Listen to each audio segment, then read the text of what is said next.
What's up, everybody, and welcome to another episode of The Terror Table, a horror movie podcast presented by the Saskatchewan Podcast Network. Today, we are going to be discussing the future of The Terror Table. Last episode that you would have heard from us was the farewell episode of Kyle Zeravinsky. Rest in peace.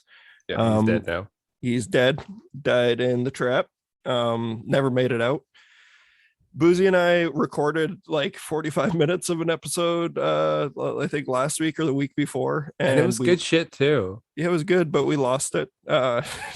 Wasn't even our fault either. It just, no, it wasn't. Like literally the app just fell apart. Take that, zoom.com. So, yeah, if we were going to bring back, well, one thing we did mention is obviously we are bummed that Kyle's left, but yes, we have a lot of.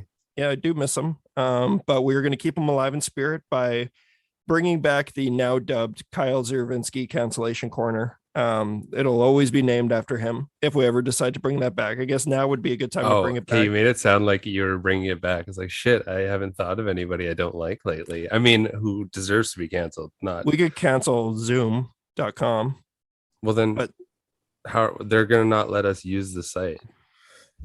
Buzi, I hate to break it to you, but no one's listening. No, do you think there's like do you think there's like a bot that just picks up on like slander the way that like Facebook picks up on posts from 8 years ago? Yeah, or there's like directors or like people who will put like notifications of their name whenever their name's mentioned online. They can, whether they're tagged in or not. I have been a victim of that myself. Why would you want to do that? Why would you like? I don't feel like I'd care. Yeah, it's tough. I think for filmmakers, it makes sense because you want to know what people are saying about your work, and especially if you have something new out, that makes sense to me. But then, right, I would prefer to just like keep the words to like whatever my project would be, not my name. Yeah, I don't know, man. Narcissism, it's a hell of a thing. Like especially Twitter, like everybody throws around the wildest shit on Twitter. That's just you. Yeah, let's touch on that real quickly. So you had to start a new Instagram account because you were permanently banned. Is that what happened? I'm permanently shadow banned, so you can't like tag me or like really repost anything. I never even knew that was a thing until I tried tagging you one day, and apparently a bunch of people have done it. Yeah. So go and follow what's your new account? Isn't it the same thing? It's the same thing. I just put a underscore at the end, but if you look for it, it's there because I'm shadow banned on the other one, so you can't even look that one up anyway. Yeah, go and follow Night of the Living Deadlift and see for yourself. See for yourself what Instagram is saying. It's too hot for TV. Yeah, I have to be less spicy.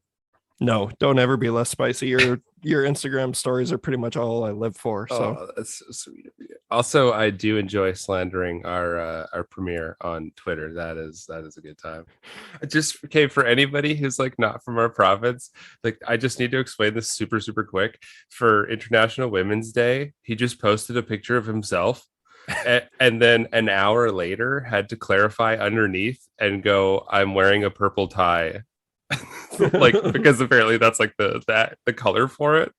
But it was like dumbass. It's the most brain dead maneuvers anyway. Rest in peace to Kyle. We're gonna miss him. On the last episode that we lost, we actually spent a good 20 minutes mourning him, and we're not going to put people through that again, and we're not going to pretend like we're not just going to say the same things that we did last time. Maybe that was the point of the episode that will never be found, like the lost audio was us just like commiserating Kyle, like really getting it out of our system.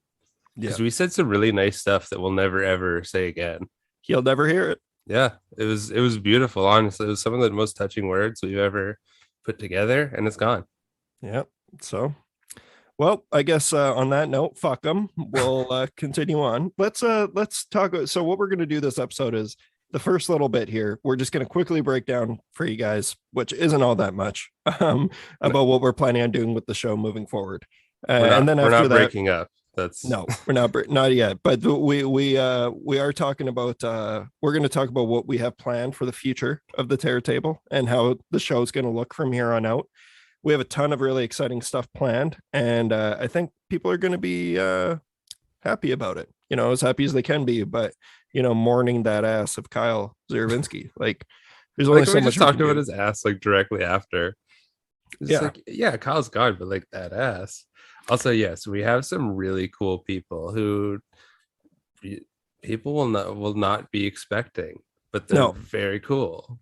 Yeah, we got some cool guests lined up, but what we're gonna do, so yeah, we'll touch on that. And then Boozy and I, we've had now like a month of movies that we've watched where we would normally have touched on them in Mhm. the things we have seen parts, but with Final Destination, we were already doing 5 movies. And also what's that called when you lower the casket into the earth? That's a WWE casket match. Okay, that's what we were doing to Kyle. So we didn't have time to talk about what we've seen, but Boozy and I have seen a lot. There's going to be stuff that we're going to be talking about that people have probably gotten over by now. Like, we still haven't talked Yes. about the Texas Chainsaw Massacre from And 2022. I hope that you still have a little bit of gusto to talk about it because I feel like that is I something do. fun to talk about. Yep. And I think it crapped out halfway through me talking about the Batman 2022, which I'll talk about today as well. You were getting so into it too, and I was really enjoying hearing Yeah. all about this movie I have not seen still. Absolutely. Well, you got to see it. Well, we'll get to that. But yeah, I got tons of shit to talk about. But first, let's let the listeners hear what we have planned in the future. So, for the time being, we are going to continue being the toxic twosome, Mhm. just the both of us. But we are going to usher in an ever rotating third chair, third co-host. I'm sure we're still going to do episodes here and there where it'll be just the two of us. We're going to be bringing on like our podcast homies, like where you can expect to hear voices like Lindsay Wilkins from the Shock and Awe podcast, who shout out anyone who listened to that episode with us talking about Good Time and Before the Devil Knows You're Dead. It was released, I believe, a week ago from when we're recording this, but that was an awesome episode to be a part of. Always have really great conversations with Lindsay, and I'm excited to bring her back on our turf to discuss some films. And yeah, we're gonna Yeah. bring like Daniel Epler. We're gonna have our dumbass friend Jesse Sawitsky probably join in. I Always, honestly, on a personal note, am really excited to hear from Daniel again because that was a great episode last time he yeah. was on. Daniel is the homie, and he's doing great things with his podcast, Cobwebs, which used to be a Gothic cinema podcast, but now they are just dusting off classic cinema, which is something I've been doing a lot of lately. Stuff I'm Yeah, not no, going to you were talk. sending me some wild Snapchats. Sandy Wexler. Yeah. It's just like randomly watching Sandy Wexler on a fucking Wednesday night. It's like, Dude, okay. I've been watching Sandy Wexler in 40-minute chunks. It's a 2.5 hour movie. Like, it's fucking long. And I don't know. I didn't know what it was about because when I see a new Sandler movie, I know you're not going to like this, but I'm a fan of Sandler. I actually do like Sandler, the Sandman. But he's Can you put out okay, what about him is well, he's an incredible actor. Like for movies like Uncut Gems and Punch Drunk Love and Funny People. I fucking love that movie. And okay, okay. the OG 90s stuff like Happy Gilmore and Billy Madison, those were amazing. Like, I still love those movies. The Waterboy doesn't hold up super well upon rewatch. I'm a big fan of Little Nicky. I think Little Nicky's fucking Little hilarious. Nicky, I feel like a lot of that though is just a time capsule of how comedy was though. Yeah, It was and the just a lot POD of soundtrack, POD and Zebrahead. Shout out. Zebra. Oh god, that's a name I Yeah. haven't heard in a long time. Zebrahead came up on my Discover Weekly on Spotify. Think about how fucked up that is. What Were am you I listening? listening to like the oh what the fuck is all those weird the Ghost Ship soundtrack or Man, something? I straight up listened to a lot of new metal, and like, it was ironic for a while, but it's not anymore. Like, I don't know if you know the band Don Bronco. I can't imagine you'd like them. No. But they were supposed to be touring with like The Plot and You. Like, they're a big like UK band, but either way, like, they're straight up new metal, and I'm like, I fucking love it. It's super fun. It is Um, weird how new metal kind of just came back. Oh, it's back, baby. But yeah, no, I'm having fun with it. Where was I getting at with that? Oh, Sandler. Yeah, Sandy Wexler. Do you know what that movie's about? Like, he's just a shitty Hollywood agent, and it's just, man, there is one scene I nearly fell out of my bed laughing last night because it's just You're a fucking mad. This guy's watching 20-minute chunks of Sandy Wexler and just losing it. Not even just watching it, like losing man, it. no. Okay, so I would say for the most part, I have like a little grin in the corner of my mouth, like a little grin. But I burst out fucking laughing and I was in tears. There's a scene where like he's like trying to find someone stalking outside this girl's outside her house, and out of nowhere a raccoon jumps at him and he just nails it with a bat and it explodes into blood. And that just cuts Okay, that's really pretty quick. good. That's pretty Oh good. man, it was so funny. So it's comedy, baby. But no, That's oh, showbiz right there. yeah, showbiz. We were talking about cobwebs, and yeah, no, I've been watching lots of like noir classics. Like I watched Out of the Past with Robert Mitchum and Kirk Douglas, and I the saw that you last celebrated Dracula's 100th. Nosferatu. Or Yeah, sorry, not Nosferatu. Yes. yeah, Nosferatu. I actually watched Dracula again the other night too. So my roommate's just this incredibly talented artist, and he's currently painting a Dracula piece. Okay. So we put on the classic Universal Monsters Dracula while we were painting. He's teaching me how to paint, and it's a new thing I'm actually really getting into. Like I'm certainly no good, but fuck me, man, it's a lot of fun. A lot of fun. Did he start you with finger painting? Well, I did do the Druid's Hand first. Like that was the first thing I did was the logo. But Okay. finger. It wasn't the turkey. I did actually put my hand on it though, because it's watercolor, so it's kind of finger painting. Okay. I just wanted to know if you started with baby steps. He's like, No. I'm gonna do this really articulate drawing and you muck about with this. That's exactly what it is though. Like he's teaching me like I'm 5. And it's weird that it's still inspiring watching him because he's so fucking good. Like he's been doing this since he was a teenager, and like he used to be a tattoo artist, and he's like just fine artist. Like he's incredible. Whatever, I'm gonna have him on soon for sure. We'll have him on sometime. I'm excited for you to meet him. Really solid dude. But where is it getting? Okay, let's get back on track here. So yeah, we'll be bringing people on to join us, but we're going to be doing 2 episodes a month now. We might end up being able to fit out more, but we're going to aim for just 2. And what we're going to do is we're going to do a series for 1 episode, which is going to be a triple feature. And then we're going to try and have a follow-up interview episode with someone who works within that subgenre that we're tackling in some sort of way. Sometimes we're not going to be able to find the right person for that interview episode, so we might just do a normal Terror Table episode, Yeah, if we can't reach far enough, we'll figure something out. But we're gonna triple up the terror. We're gonna be doing triple features. And the idea that I had was, for example, we're gonna have Lindsay Wilkins on to talk about monster movies. We're gonna be doing a monster mash, and she's gonna pick 1 movie, and we'll see what decade it's from, what era, whatever. And Buzi and I will each choose one on either side of that decade, so that we're spanning multiple decades and see how similar material is handled at different times. So hopefully that will make for some interesting conversations. It'll also give us a chance to really dig into the meat of what these types of subgenres have to offer. I know our next one, we don't have a guest picked out for this one yet, but it's in classic Terror Table fashion. Last time we got dumped, last time we got broken up with by Diego, Buzi and I went right for the creature features, or nature run amok. Now everyone has their go-to, but ours is clearly like giant animals. Backcountry. Yeah, backcountry, and I think we did Shark Night 3D and like Bait and all that stuff. Yeah. So, stuff that Diego would have had no interest in. So hopefully people want to listen to us, because that shit's our bread and butter. We love that stuff. That's some of the most fun you can have.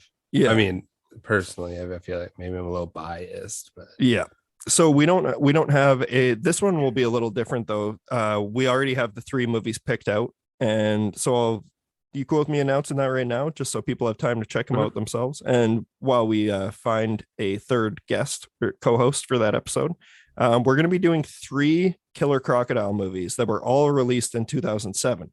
So it's quite possibly the polar opposite of what I said that we were going to do, by doing different decades. But we're going to talk the about most us thing ever. Yes. Yeah. We're going to talk about Rogue from 2007, which is a movie Buzi and I have referenced many, many times since the beginning of this show. Since like day one. Yeah. We're going to talk about Blackwater, which is another one that we have spoken quite highly of in the past. And we're going to check out, I still haven't actually seen this one, but apparently, yeah, it's called Croc. Croc was also released in 2007. Which I also have not seen. That's perfect. A black spot in my memory here. Yeah. And then for our interview episode, we are going to bring on a live alligator. We're gonna bring on the alligator that Bam put out for his mom. Yes, the flat fuck. Yeah, because those fuckers live forever, and I'm sure he has plenty of interest. He or she has plenty of interesting stories. Yeah, exactly. So you can stay tuned for that. No, for real, we'll announce once we have that all confirmed. But we have someone in mind that we're really excited to talk to. Yeah, that's generally what we're gonna do. We're gonna just keep trying to. We're gonna have the conversation on horror. We're gonna have fun. This is a good time for you and I to hang out and do our little shenanigans that stunt our maturity levels every single week. Yep. I And feel like taint our reputations.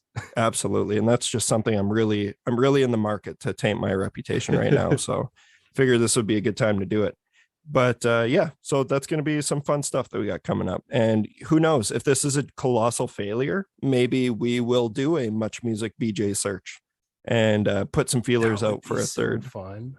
Yeah, but the funniest part about it would be we never intend on getting a third co-host. You want to talk about some movies? Sure. All right, let's lead it off. Yeah, you take this one. You know which one we're going into, which one we're going to dig into the meat of. All right, so we're going to talk about Texas Chainsaw Massacre. Texas Chainsaw Massacre. We have to. 2022.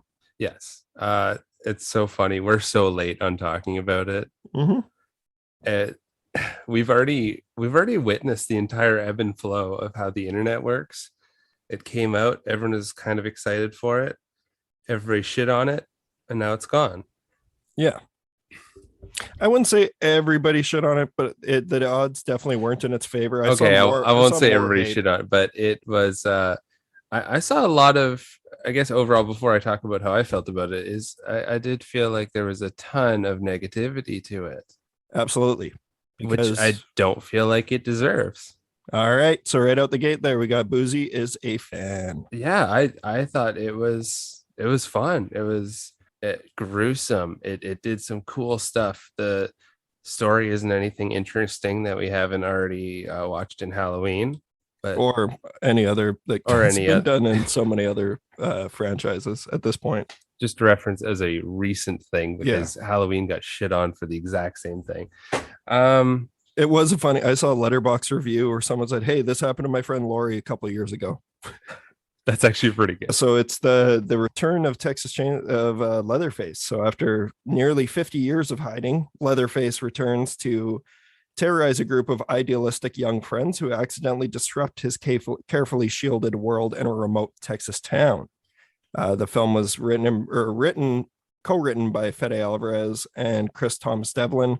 It was directed by David Blue Garcia, who I believe, I don't have my facts up here. Sorry. He actually directed Love Don't Cost a Thing, Jennifer Lopez's 2001 smash hit. That was him. Yeah, that's him.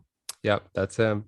Yeah, it's a new Texas Chainsaw Massacre movie where, okay, so I've made it no secret on the show that I think Texas Chainsaw Massacre is one of the greatest horror movies of all time. Like that original, I hold that in the highest esteem of all among the greats, like Alien and Jaws and The Thing. You're doing the Italian thing right now. Yes, I am. I'm doing it. Yeah. Speaking with my hands. Yeah. I love that movie. And I love it's lightning in a bottle. That will never happen again. Like that will never happen again. Even Toby Hooper knew that wouldn't happen again, which is one of the many reasons why part 2 is brilliant. I fucking love Texas Chainsaw Massacre Part 2. It's a goofy, wild ass movie. Still fun as hell to watch. They just went the other way. The other Texas Chainsaw Massacre movies are not good. They haven't been good. Hold on. Except for the remake, 2003. 2003 is phenomenal. That by itself stands alone as a fantastic film. Yeah, I love it. It's polished and it's definitely an MTV version of the Texas Chainsaw Massacre, but it's a damn good version of what it was going for. And I think Leatherface is horrifying in that movie. I love that remake, and I honestly don't even hate the beginning. Like I've only seen it twice, I think, but I didn't hate it. Leatherface, that one that everyone forgot about that came out a couple years ago, like that was that was offensive to me. Like that was a miserable viewing experience. I watched that while we were podcasting. Yeah, it was not enjoyable. Did not like that one. This one, I don't hate it and I don't love it, but I watched it twice, so it shows that I got quite a bit of enjoyment out of the carnage. Like the actual brutality of the movie is so Mhm. over the top and so fun. It's so well shot. The whole bus sequence was just fucking hilarious. And I also had that little taste in my mouth of what's his name? Tim Robinson doing that. I got too much fucking shit on me. It straight up looks like that sketch. Okay, so I have a question. It with how we've had this complaint with Halloween, where how exposing Michael to a ton of people all the time, like taking him out of the shadows, kind of makes him a little bit less frightening in its own way. He's never Mhm. supposed to really be out of the shadows. And that's not the point of him. Whereas when you look at, I found it weird. Like it was a very cool scene in the bus with Leatherface, but just kind of thinking about in the spirit of what the original Texas Chainsaw is, it seems really odd that he's just out there around everybody. The spirit, that's the thing that's most missing from this movie is the spirit of the Texas Chainsaw Mhm. Massacre. Like that's really, it's missing it entirely. Am I like I don't know. I feel like if like in the original Texas Chainsaw Massacre, instead of it being just a couple kids in a van, if like 60 people up in a bus, It wouldn't I, happen. it wouldn't. I feel like No. he would just be like kind of because he is like a giant kid in a way, so he'd be like Yeah. shy or afraid. Whereas, yeah, it just it That's what felt I'm, out of place. yeah. Like, so that's the thing is I think as in comparison to the original, which is so fucking hard to compare because like I said, it's lightning in a bottle. It's a perfect horror movie. But they said They themselves that they got rid of all the other ones, and that's the direct sequel. So yeah, they failed on if that's the if that's the route they wanted to go for, they that's failed their on all timeline fronts. now. Yeah, they failed on every single front if that's the case. But I think it's a fun slasher movie. It's Mhm. ridiculous and it's glossy, but it was like I've seen much worse in this exact franchise. And I think a lot of We've seen people, worse depictions of Leatherface, like way yeah, worse. I wasn't I wasn't overly excited for this movie. I was more so curious and knew that I was going to watch it because I'm like, I love Leatherface. Of course I'm Mhm. going to watch this. But I knew better than to then I don't know why people didn't know better than to temper their expectations for what you're about to see from a Netflix Texas Chainsaw Massacre movie. Mhm. And I know Fede, like we talked about this on the last episode too, that is forever lost. But Fede is now holding the keys to the alien kingdom. And Mhm. I love Fede Alvarez. Like I think that that Evil Dead remake was awesome. Completely like that was a prime example of how to do a remake. Like I loved the Yeah, direction and they that's a took. fantastic movie on its own merit. Yeah, and this one does a lot of the same things that Evil Dead did, but Mhm. just not as well. And I think it's because they were trying so hard to somehow stay true to the story, but in doing so, they fucking didn't. Like, I think Sally is the main issue with the movie. Like, Mhm. I think if you took her out, obviously the movie wouldn't even be a feature length. But her stuff was just super unnecessary and felt very tacked on and just cringy. Like, and which sucks because when they announced the actor, Olwen Foray, I can't even pronounce her last name. Mhm. She's from Mandy, and she's been in a couple other really good films. Oh, The Survivalist, which is a movie I loved. But she's a great actor, and they give her nothing to work with here, and what they do give her is fucking stupid. It's very dumb, but It is very much like I know you said the 2003 one is the MTV one. This one kind of like the oh Netflix much one kind of yeah feels more like the bubble gummy yeah sort of one. this is the TikTok version, Uh, yeah, and I think that I had and you this. love TikTok. I do love TikTok. That's where you get the good content now. Mhm. Vine's long been dead. Yep. Um, I find it weird that I know the day and age we're in, but for them to have like for Leatherface's mom to be aware that it's politically incorrect to have a Confederate flag flying and then apologize, it it doesn't make sense No, in this. all of that's a failure. And and that's the thing is that I know that there would be the anger of political correctness, but if you're going for to try and be anything like Texas Chainsaw, the original one, which stay true to the grittiness of it.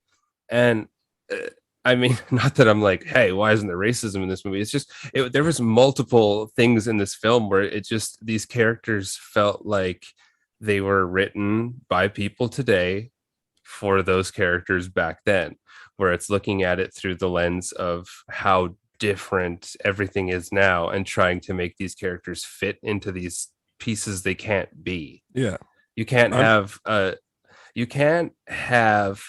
a cannibalistic family apologize for the political correctness of a Confederate flag. And you're also missing the family. Like that's something huge that this movie's missing is like so much of the terror of the original comes, and you even mentioned this, like how Leatherface is kind of like just a full grown man boy.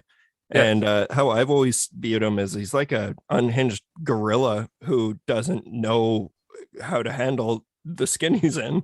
And that's what you're missing in this. Like he's an overly confident Leatherface in this, which I don't like. I think he looks awesome. The design of Leatherface looks fucking brutal. But like it just doesn't make a lot of sense. But at the same time, the movie gives you almost no reason to start. Like you can't even make sense of it from the first 10 minutes. Like it's just so all over the place. And my biggest gripe with like everyone hating on this movie is like people getting so literal with like, well, a chainsaw wouldn't work that way. It's like, well, welcome to movies. Like you're watching a people really movie. Have an issue with that of any of all the things. Yeah, that and how his chainsaw would have trouble starting up.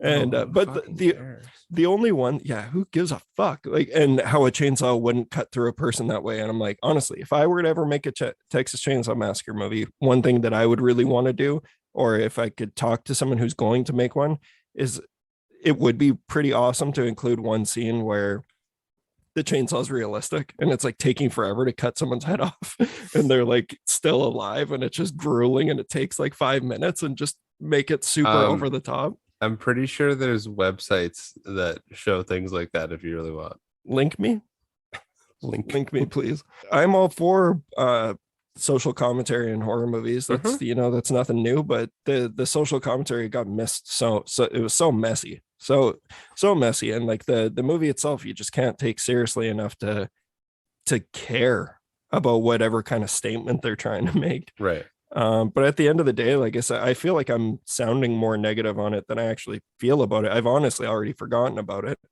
And it's just it's a fun movie to put on and just watch people get ripped up.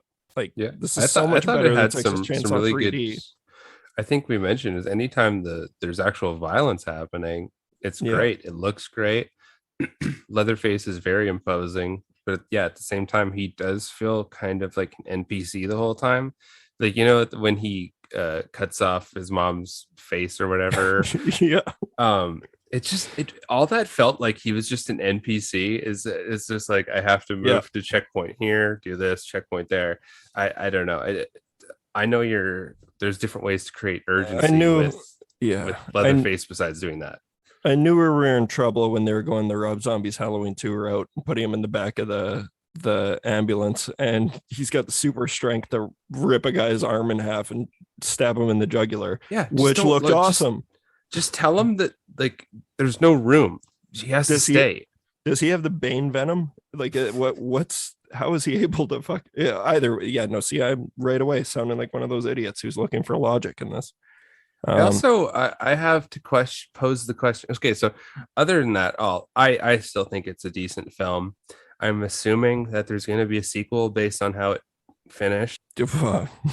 I don't know, or that's just a really weird way to end a series if they're not doing that timeline any longer.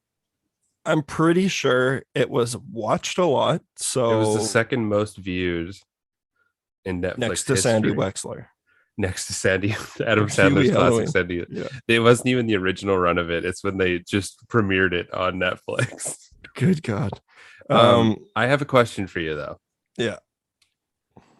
With us moving farther away from things like Texas Chainsaw, where it's more of a specific time frame and how sequels have been set up within that franchise, are we too far away almost time wise to make sequels work anymore with that. Like you can look at even like 3D. Remember we were talking about with it, Oh, how they can't make that. absolutely. So is there just going to be a certain point where like Texas Chainsaw is no longer going to have anything to do with the original one at Well, all? It's just in name.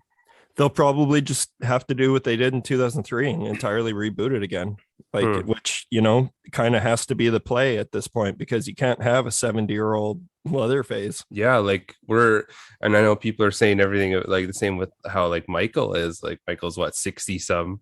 It's like, yeah, at a certain point, but also he's like He's not mythical in a human. way. Yeah. Yeah. So So I'm all for the, like, I didn't love the movies, but I'm all for them picking up, like, doing what they did, like the initial core idea of it mhm. makes more sense to me, like that, or like even a Friday the 13th I feel like they could do, but I don't know why you would want to, like, Friday the 13th just kind of, I think they're going to need to just start fresh, or Mhm. just pick up right with Jason in the woods. um I I also think it's very odd that they had uh the family just living in that random, what would you even call that? Like a saloon town? it was like Boomtown in Yeah. Saskatoon. It was like a museum of, like, yeah, It just no, it was, reminded me like an old Western town with all the buildings are connected. yeah, So why did they move there of all once again, it's weird things that this family wouldn't do. yeah, we're asking too many questions for what they gave us. I guess so. We're the wrong people to be asking these questions. This should have happened at the drawing board. Well, it's just when you're making a sequel to arguably one of the best horror movies ever made, Yeah, uh why would you, why would you respect it? yeah, why Yeah, why would you why? worry about the details of what makes it Yeah, creepy outside of like, oh, there's a big guy running? yeah. No, yeah, I don't know. I'm tapped on Texas Chainsaw. Fair. Do you have Fair. anything else you want No, to? no, that No. was the last kind of point I wanted to get out. Okay. Do you want to, let's see. I don't know if we have any others. I'm going to look through my list here that you might have seen. Did you watch The Cursed? Mm-mm. Okay. Do you want me to knock that one off quick and then you go? So Sure. The Cursed is a 2022 film, as well. I believe it actually premiered at Sundance a couple of years ago, like pre-COVID, and to like really good reviews.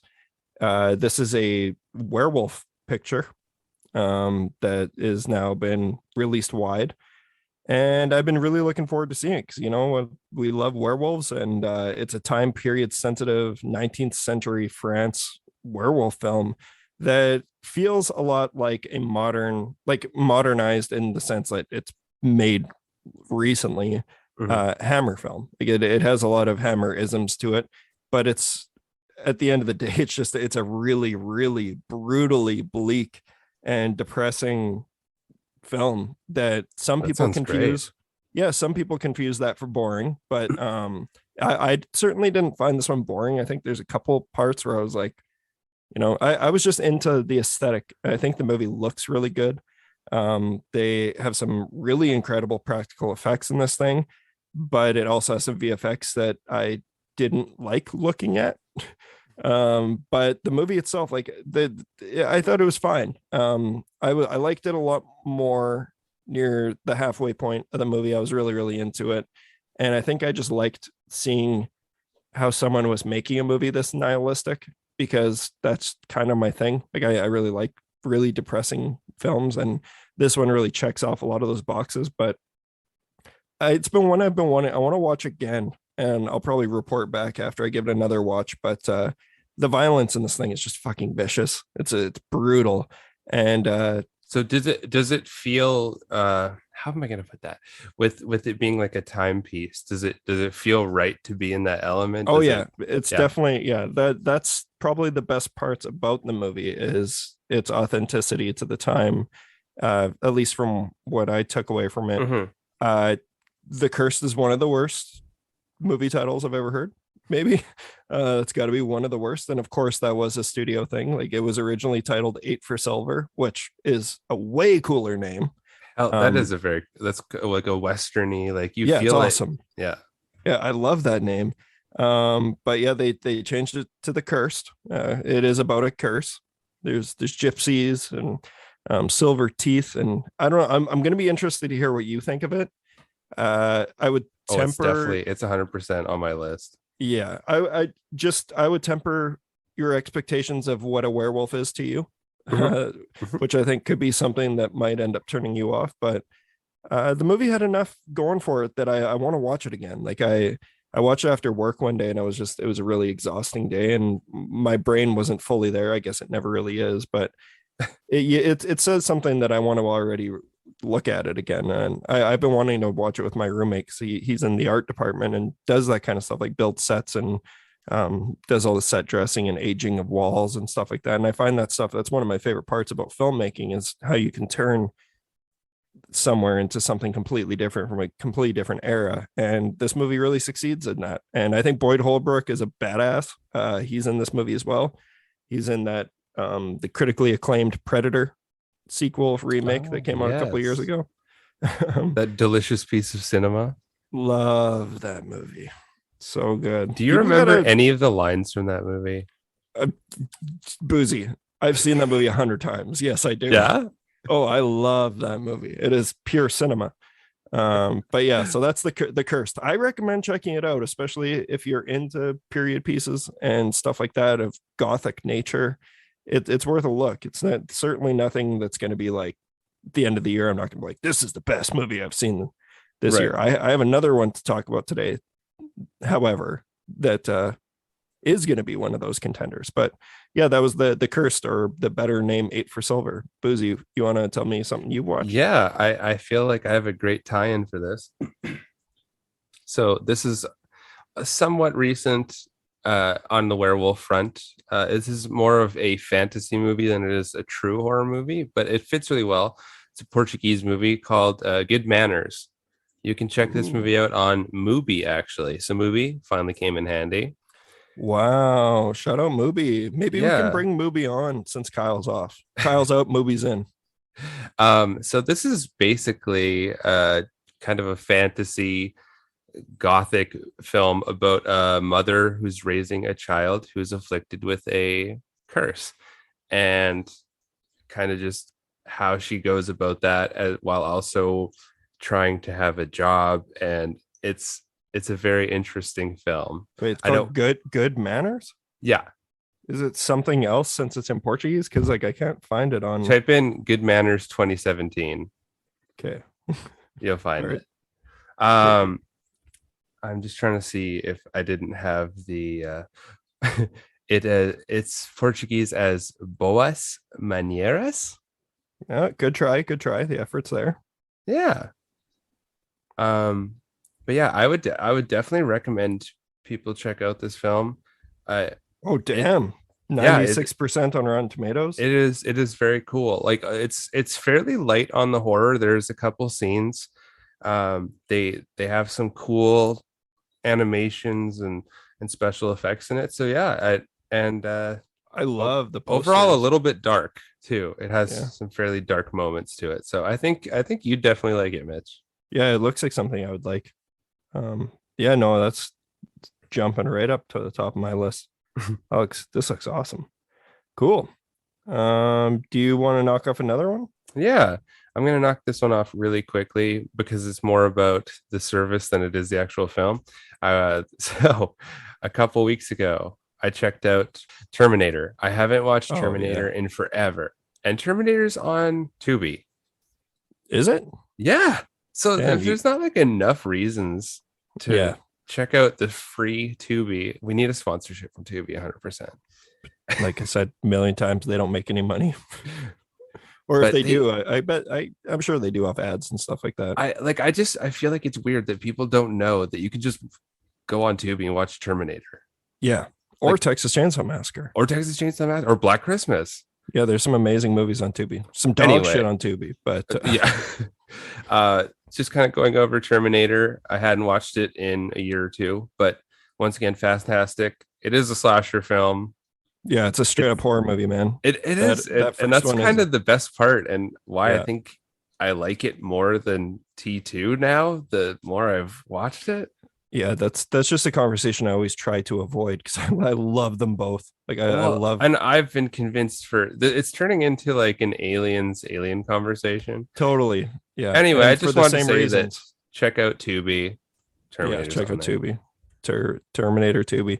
Yeah, that OG is so good, and it's one that just gets better every time you watch it. Like I feel like upon revisits and like as I get older, I like Yeah. it more. Like you said, Aliens. It's a great film. Another great film is Gerald's Game, Yes, which it I is. I got to go see that a couple weeks ago at the Rio Theater with once again Mike Flanagan was in attendance doing a Q&A, That's so and cool. he brought the star of the film, Carla Gugino, along with him.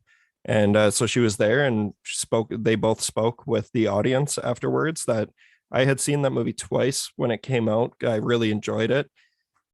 Man, watching it on a big screen with a packed house, fuck, that movie is so good. It is so good. It jumped up in my books. Like I really, really liked it when it came out, but now I'm like, holy fuck, like that. It's so effective. There's, obviously the one famous scene that everyone thinks of when you think of that movie is Mhm. seeing that with a crowd. And my friend Dallas was visiting from Saskatoon. He came with me and he hadn't seen it. So watching him Oh, squirm he hadn't during seen that, it. That's no, great. there were a lot of people in attendance who hadn't seen it yet.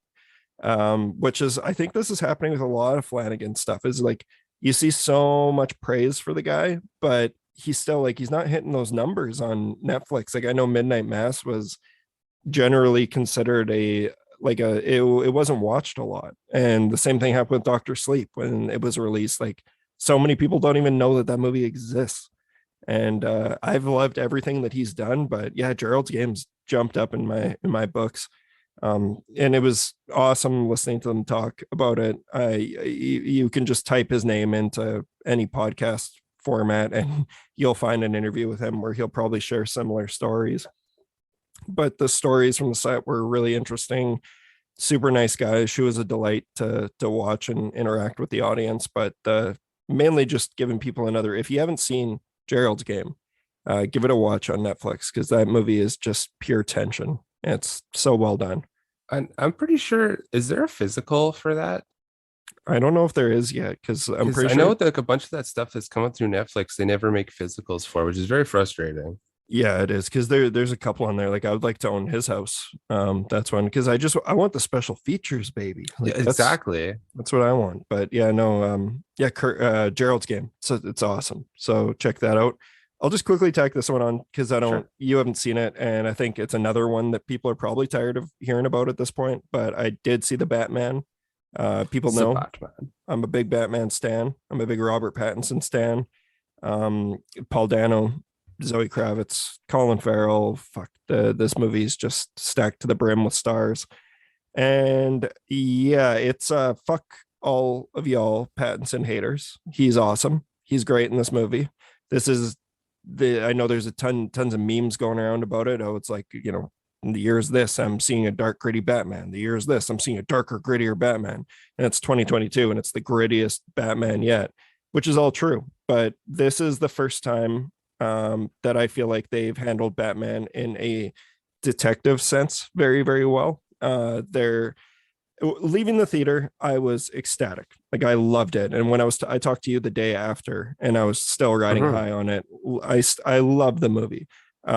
Definitely a huge fan. I think Paul Dano was really good. He is just kind of what you would expect from Paul Dano. Like I thought they could have gone a little crazier with the Riddler and what he does, but he is generally just the Zodiac killer, which is why I think this is going Yeah, to be because I one remember that you saying it was basically just as he's okay. definitely So is that the preferred villain outside of like going for Joker? Like, would that be the next one that like, oh, I want to see him like Batman fight the Riddler? I feel like there'd be other. Oh man, like that's the best part about Batman is there's so many amazing villains to pull from, and I have a theory on what I think is going to be the next one. They obviously tease the. I guess it's people have seen it by now, but and then now it's all over the internet as of The today. Like Joker, right? Joker, yeah, Yeah, I um, saw that. yeah, and but it's played by Barry Cogan, who's from like he's the spaghetti kid from Killing of a Sacred Deer, Yeah, and he's a creepy motherfucker when he doesn't have makeup on. So The brief interaction he has with him in the film is just, it's chilling. And I know a lot of people are jokered out at this point. I can never be jokered out. It's my lifestyle, my whole personality. Is it your death style as well? It is my death style. Yes, it's my These lifestyle. things determine each other. Yes, correct. Yeah, Batman is fucking great. I'm really looking forward to seeing again. I didn't feel the 3 hour length at all. I know that most people do, but I've like when the credits rolled, I was like, give me 3 more hours. I will stay here. I want more. I want to keep watching. I was like, it flew by for me. I was just so in love with it. Everything that you've heard is true. It's like 7, but Batman and Zodiac Killer, all that. It's really brooding, really dark. But I was saying that I think it's my favorite Batman yet. And man, every time me and my roommate, we put on The Dark Knight, and every time we watch that movie, it's like the most easily watchable movie out there. Like that, those Nolan movies are still great as well. I know a lot of people shit on The Dark Knight Rises, but Rises is so good. Yeah, I like Dark Knight Rises. Like it's my least favorite of the 3, but the fact that people are saying that that's a bad movie is one of those times where it's like, have you seen a bad movie? Like, do you know what bad movies look like? If you're considering The Dark Knight Rises a bad movie, like what? But yeah, I don't know. Loved it. Loved Batman. More goodness for me. Bring on more. Zoe Kravitz in that pink wig. So that's Lenny Kravitz's daughter, obviously, right? Yes. So she's amazing. Has that thing happened where he's gotten into movies because of her? Like he's just gonna randomly be like a side character? He was in the Hunger Games. Was he? Yeah, I'm pretty sure he's been in other movies too, but I've never been a big, so it seems like might be a surprise for people, but I haven't been a big Lenny Kravitz fan in my time. Are you fucking kidding? This whole time I thought I've been recording with a fellow Kravitzer. Yeah, no, that ain't me. I think Zoe Kravitz is a great actor. She's really good in the Batman. Like, yeah, I just nothing really bad to say about it. I just want more. I loved it. So yeah, that is that. You want to give me another one? Oh yeah, I still got some stuff left. This is gonna be a twofer here because it's part of the same series. I watched Open Water 1 and Open Water 2. Nice. So I got the double pack on Blu-ray. Do you remember much about 2? I don't really want to talk that much. I remember it somehow being worse than like I now I've come back on like last time I saw Open Water, I was like, there's actually some really good shit in there. Like it's tense, there actually is. Yeah. The second one is just them drowning. I was like, okay, well, I'm always wanting to rewatch shark movies. I just go through there's no sharks in the second one, right? Don't they just drown? Exactly. That's the part that is so fucking confusing. I forgot that Open Water 2 Adrift. I think it's called Adrift. Yeah, so it's like the most not misleading title ever. They literally just hold on to a boat the entire fucking movie, and I'm sitting there waiting for a shark. I was like, okay, there's blood in the water. Shark's coming. Yeah, they like made a point to like show blood going in the water. So don't watch. If you're wanting to watch Open Water from 2006, Open Water Adrift, don't do it. There's no sharks in that. No reason to. Yeah, can you imagine just going and paying to go see a movie and sitting there and just the whole point is that you're just slowly watching people drown for an hour and a half. Like, well, I'm glad that I was not aware of this movie when it came out in theaters, because I'd be so frustrated if you'd seen the first one. You're like, all right, sharks, hell yeah. I remember, the first one, I hated it when I was younger, but that's because I had the pea brain, the small pea brain. And then when you watch it as an adult and you're not expecting a Deep Blue Sea or something crazy, it's like, it's actually a pretty chilling movie. Yeah. So the whole reason I'm doing that, because eventually I'm going to get to it, is I remember certain parts of 3 that I enjoyed. So I am wanting to rewatch 3 now. That was my plan, but I got really frustrated after watching 2. I remember when we found the trailer for that and it was just called Cage Dive. And then they announced that it was now an open water movie, which makes sense. Marketing. I forgot. Yes, it just got swallowed by. There's like, well, it's open water now. Yeah, which makes sense from a marketing standpoint. But I mean, it's more of an open water movie than the I was second gonna say it's one. more apt to be an open water Yeah, movie than two. Anyway, yeah. what have you seen, Mitch? I watched Gaia finally. That Did you, what'd you yeah, think?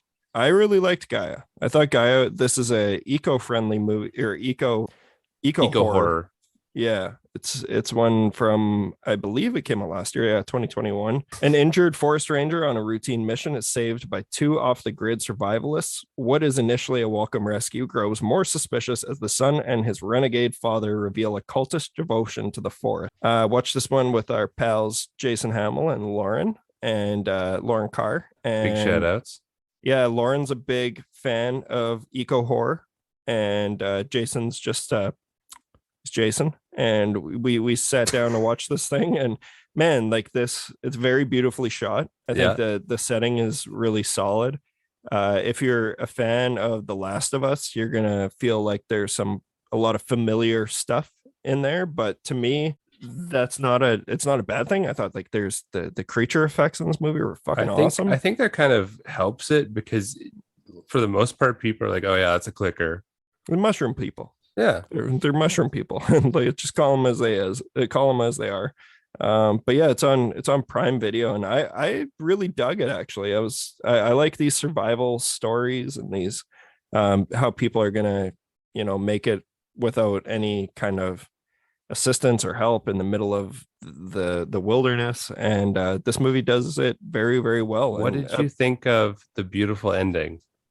it was very, very beautiful. Like that's my favorite part about it is the way it was shot. And like there's some moments in it, specifically with the creatures, that just really they're just really beautiful to look at. It's something that would be this is a perfect Sunday afternoon, rainy afternoon movie to watch. So yeah, I dug Gaia. I'd recommend checking it out. Also, like you said, we just approached or just surpassed the 100-year anniversary of Nosferatu. So I gave that a watch one Friday evening. It was the on the 100th anniversary. I gave it a watch. Guess where you can find it? Tubi. Tubi, baby. It A, is on another Tubi. Tubi with the nonstop W's. Exactly. It's wild that it's free. Yeah. Spoiler, Nosferatu is great. It's still an Spoiler: awesome Nosferatu movie. doesn't hold up at all. Yeah, exactly. Oh, I just feel like it's really dated. I want to Um, go and look at like 1-star reviews of it oh, I'm sure on there are. Like, yeah, like yeah. Letterboxd. Yeah, I still find Nosferatu creepy. I want to rewatch Werner Herzog's Nosferatu because I haven't seen it in a while. That It one's also made me want to also watch, yeah, maybe want to watch the Shadow of the Vampire, the making of Nosferatu by what mockumentary. that. Oh yeah, that's the one where it's happening while it's happening. Yeah, that Yeah, one's. I I, didn't I that didn't one love it the scared me when last. I was younger. Yeah, yeah, I remember it scared me too. But I like one of my all-time favorite movies is Ed Wood, which does the same thing. But I know a lot of people really fucking love Shadow of the Vampire. And last time I watched it, I remember not being crazy about it. But I think I need to just give it another watch. I got a couple left, but I want to hear more from you. Okay, I've kind of saved. I have 3 left. I kind of wanted to save these all for the end to talk about because they're ones I'm fairly excited for. So, do you mind if I just clear it all out and then I'm done? Yeah, clear it out, and then I guess I have the same. And I saved. I don't know why I saved the best. Okay, I saved the best for last. Yeah, continue. Perfect. Sorry. So, as we all know, I love finding things that you just don't hear. Not that you don't like. I like looking for old things that no And movies that people don't talk about. and So, Nemo, yeah. and you love Finding Nemo. So the first one, this is from 1988. This is a film called Scarecrows. Oh boy, I've seen I this movie. so good. I What? love this Oh, movie. I gotta watch it again. I remember it being really boring. Oh no, I had so much fun watching this. I'm sure there's like multiple movies called Scarecrows, unless we saw different ones. No, this one was released through Scream Factory too. Yeah, no, I know this which one you're talking about. Yeah. this movie is so much fun. I keep saying that, but anyway, it's about there's not that much story to it. It's a bunch of mercenaries plane crash in a cemetery that has a bunch of scarecrows in it, and the scarecrows come to life, and then they just have to survive it. That's the whole movie. It's kind of like if Left 4 Dead was a movie just with a bunch of scarecrows. Oh, that Super. sounds great. It has some cool practical effects. I think just the designs of the actual scarecrows themselves is creepy. And I don't know, there's a lot you can do with what is that called, the uncanny valley, where it's the faces that aren't faces, just Yeah. that kind of thing being creepy. And I know that it's dated, and the acting is not great, but I think this is a great find of kind of that things from the 80s you don't hear a lot about. I definitely would recommend, Awesome if poster. people want to find something that maybe you haven't seen before, this one's pretty cool. I love the tagline on it. Trespassers will be violated. That's great. It was directed by William Wesley. Does that sound familiar to you? It didn't Drake I rap learned up? a game from I learned a learned William a game from Weston. It's William William Wesley. You can Weston. never check me. Is Does he say William Wesley? Gotta look I this think up. it's William Weston. On the back, like I'm on the cover of Lethal Weapon.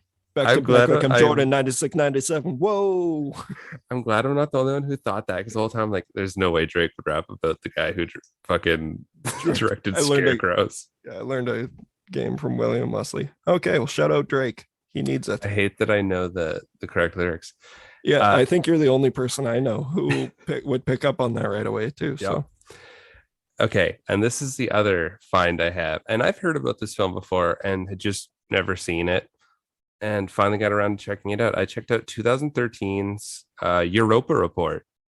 I've seen this. Such a cool film. I think that a lot of people would probably be put off by its presentation, because it is a little bit rougher around the edges. It didn't have a massive budget. It definitely did not. Isn't but Charlton Copley's in that one? Like from District 9?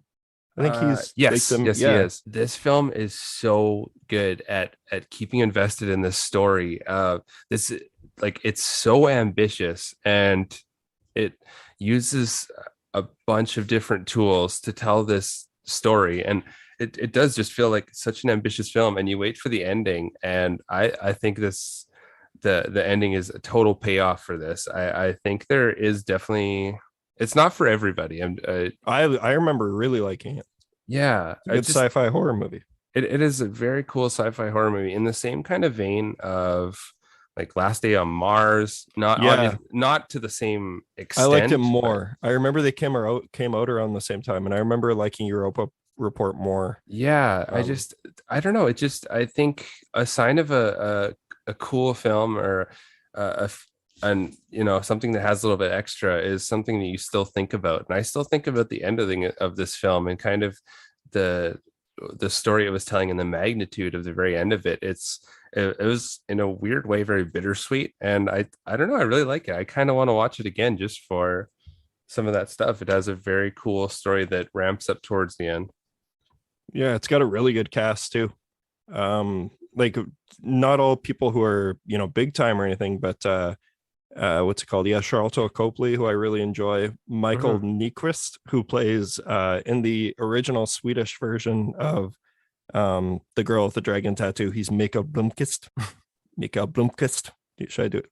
Blomkvist. Oh, I can't. You're doing great. You're doing great, yeah, sweetie. He's one of the villains in Ghost Protocol. He's really solid. The hot teacher from Matilda, and Beth Davids, she's in this. Oh yeah, and Dan Fogler, that guy from Fanboys and the Fantastic Beasts films. I love that you have this IMDb of just like, I saw this person in this random ass movie. Yep. No, so that, yeah, I remember really liking Europa Report. I think this is definitely a cool little sci-fi film that you don't really see anybody talk about. Yeah, or if you did, it's been a while. Yeah, nice bringing it back to the surface.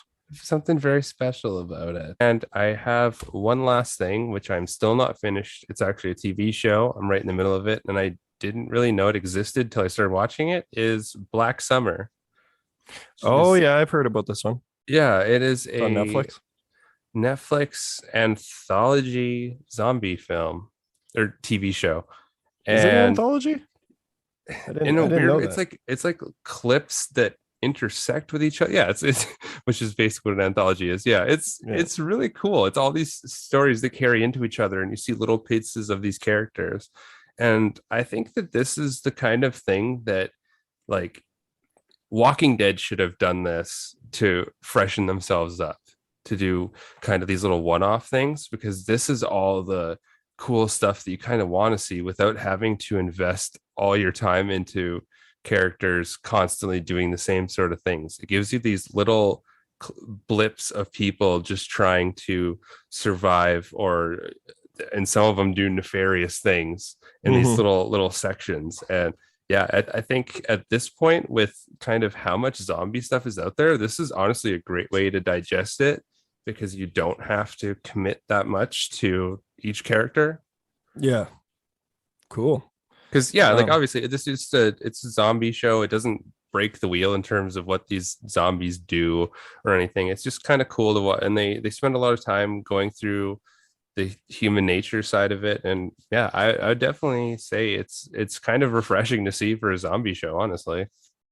that's awesome. Yeah, and that one I know is on Netflix. So Yeah, and there's like already a second season. like it's out. Yeah, I thought the show was like Well, there you new, go. but I think there's two seasons already. Nice. Cool. I have two left as well, so I'm Okay. gonna hammer them off. Both of them are from this year, so these are brand new flicks that you could check out now. The first one I'm going to talk about is Fresh, which is starring Sebastian Stan, who is the Winter Soldier, and he's and plays Tommy Lee in that Pam and Tommy show that I seem to be one of the only people on Earth who didn't think was very good. But it's yeah, also starring Daisy Edgar Jones and was directed by Mimi Cave. This is a really twisted comedy thriller, but the comedy is pretty much at the front of the film. And I wouldn't even say it's not laugh out loud comedy. It kind of plays out like a romantic comedy for a little bit, but it is the story of you can get it on Hulu in the States, and I think it's on Disney. Yeah, Disney Plus gets Hulu stuff in Canada. So that's where I watched it. But yeah, it's a movie about a woman who meets a guy on Tinder, Sebastian Stan, and she one thing leads to another, bada bing, bada boom. He's cutting her up and selling her for parts. It is a cannibal film, and it's Very cool. very twisted. This movie is great. Like I think you would really like it. I obviously it has tones of American Psycho, and then a little bit of like 10 Cloverfield Lane, just in the sense that he's got all these people kind of, or he's got her like locked up, and he's a black market long pig seller. Uh, It yeah, that's cool as shit, actually. yeah, it's really good. It's just a really solid thriller.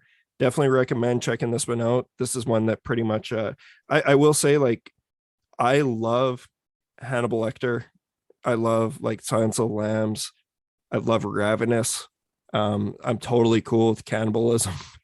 Sounds weird to say that, but like Mitch is big this for movie very pro cannibalism. it grossed me out, but not in a way where it's so grotesque, because it isn't. It's just like watching them eat. It bothered me even more than in the Hannibal series, which is weird. Like the Hannibal Hmm. series is incredible. You'll never hear me say a negative thing about that.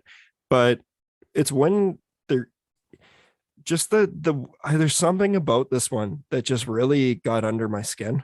Like I wouldn't say it was scary. I think it's really entertaining though. Like the last act especially, it just gets fucking wild.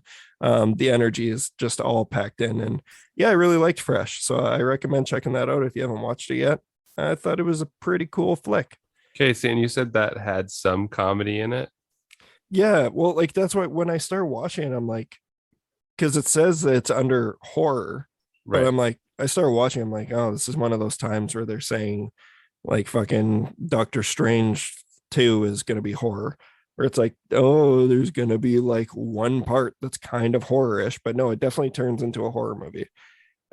So yeah, recommend that one. Cool.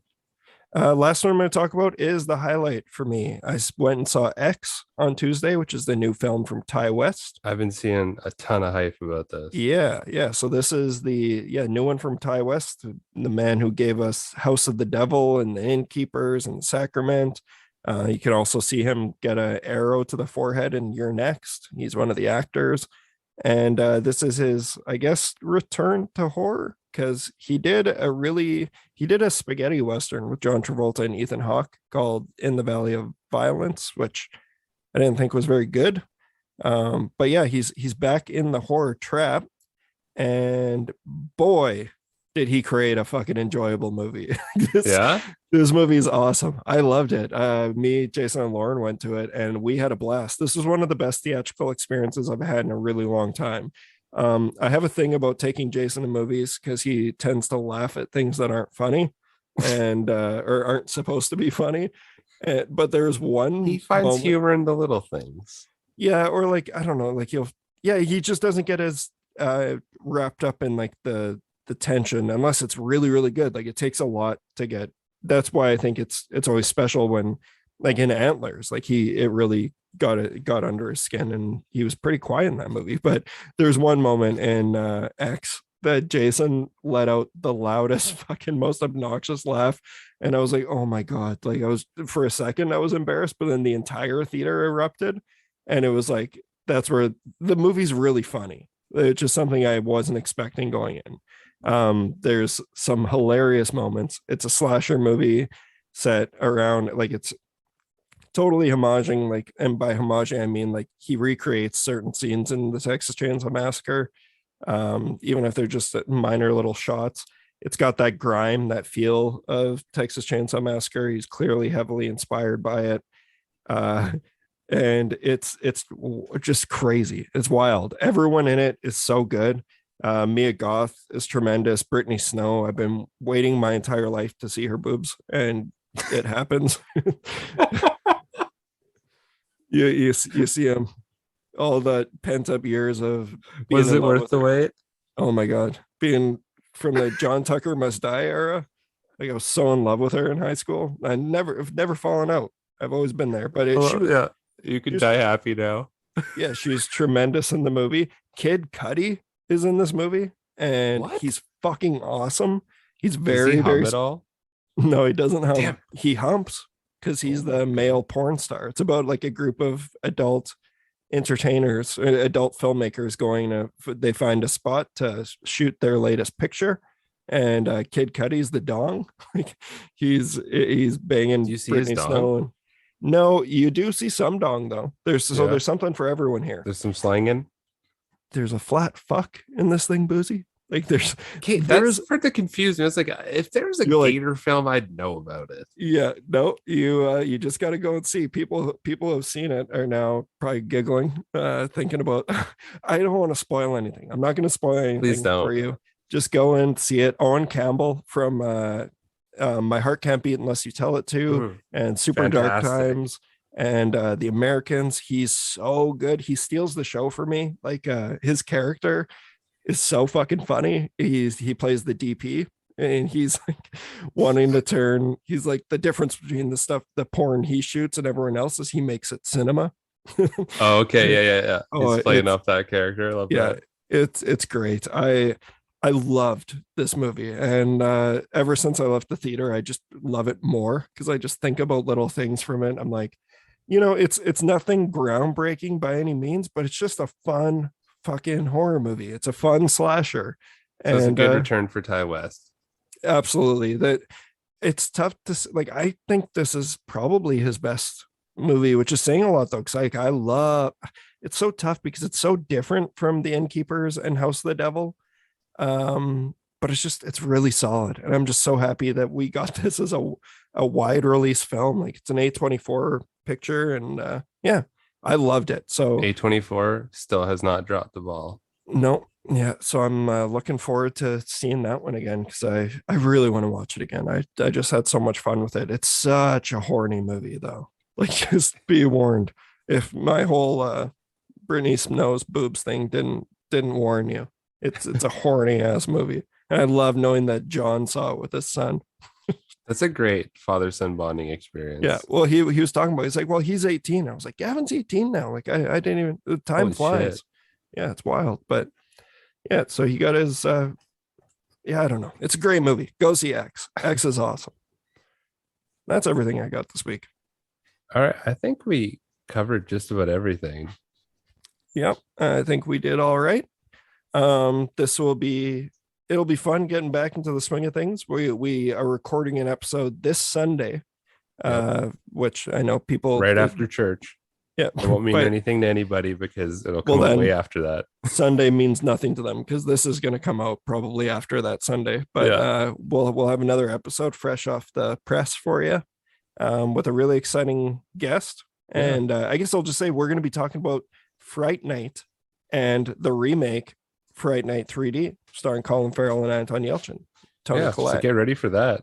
Yeah, it's absurd that the Terror Table has done like nearly 250 episodes and we haven't touched Fright Night yet. I actually was very confused about that because you didn't even like freak out about it. You're just like, oh yeah, we're also just doing Fright Night. It's like, holy shit. I think yeah, because the Fright Night's a big one for me. I love that movie. But we're going to be talking with Sean Talley, who is a producer for he's produced Scare Package and the upcoming Scare Package 2, Red Chad's Revenge. He produced Aaron B. Kuntz's film The Pale Door, and he hosts the Paper Street podcast, which I'm going to talk about more once he's here, because unlike Kyle, I want him to hear my praises for him because I'm a huge fan of the Paper Street podcast. I think it's honestly the best filmmaking podcast out there. Like it's really awesome, informative stuff that's really entertaining. Sean's a great host, and his co-host Becky Sayers is amazing as well. And they just break down various different roles within the industry and bring on really interesting guests. So I recommend checking that out. But yeah, that'll be our next episode. Then we're going to be talking about some gators, baby. Hell yeah. Some flat boys. Follow us on Instagram, Facebook, Twitter. Yeah. Thanks for listening. And yeah, we'll see you next time on the Terror Table.